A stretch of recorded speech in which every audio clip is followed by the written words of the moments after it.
Hello বন্ধুরা, তোমরা সবাই কেমন আছো? আশা করি তোমরা ভীষণ ভালো আছো। আরোহীর লাইফস্টাইলে তোমাদের স্বাগত জানিয়ে আজকের ভিডিওটা স্টার্ট করছি। আজকে আমি বানাবো পাউরুটি দিয়ে রসমালাই। তো চলো শেষ অবধি দেখা যাক ভিডিওটা।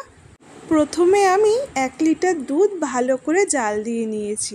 দুধটা যখন ঘন হয়ে এসেছে তখন 2 চামচ চিনি দিয়ে আরও বেশ কিছুক্ষণ দুধটাকে টানিয়ে নিয়েছি, যতক্ষণ না পর্যন্ত দুধটা ক্ষীরের মতো না হয়ে যায়। দুধটা ঘন হয়ে ক্ষীরের মতো হয়ে গেলে একটা বাটির মধ্যে ক্ষীরটা তুলে নিয়েছি। তারপর একে একে পাউরুটিগুলো নিয়ে ঠিক এই রকমভাবে পাউরুটির সাইডগুলো কেটে নিয়েছি।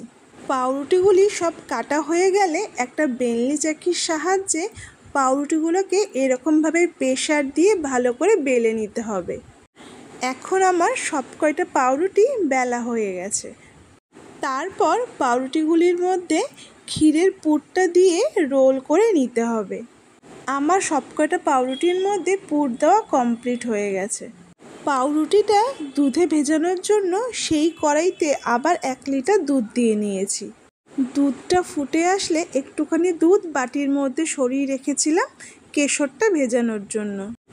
দুধটাকে ভালো করে জাল দিয়ে নিতে হবে আর বেশ কিছুক্ষণ পর পর দুধটাকে একটু নাড়া দিয়ে দিতে হবে।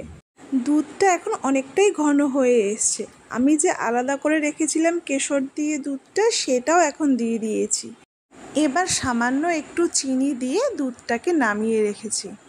তারপর ক্ষীরের পুর দেওয়া পাউরুটিগুলির ওপর ঘন দুধটা দিয়ে দিলে রেডি হয়ে যাবে পাউরুটি দিয়ে রসমালাই।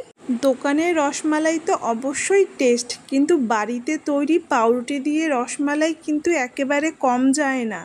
রেসিপিটা যদি তোমাদের পছন্দ হয়ে থাকে তবে একটা লাইক আর সাবস্ক্রাইব করে আমার পাশে থাকতে ভুলবে না।